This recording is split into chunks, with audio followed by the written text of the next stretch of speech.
It's another video na naman tayo today. Actually, short video lang to. Kung saan daw ginagamit ang uphill assist or kung tawagin natin siya ay hill start assist. So mga kaibigan, sa mga katulad itong Toyota Vios or sa iba pang mga sasakyan na mga modern car ngayon ay usong-uso na po ang hill start assist.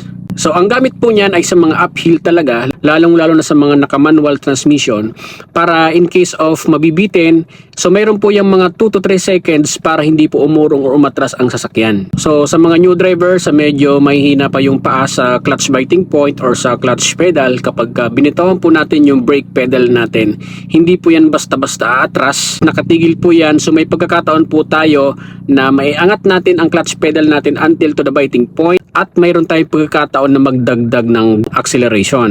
Malaking tulong po yan sa mga driver, lalong-lalo na po dun sa mga nag-uumpisa pa lamang mag-aral mag-drive. So ang kotse natin is Toyota Vios, which is meron po itong features na uphill assist. So yan po ang use ng hill start assist.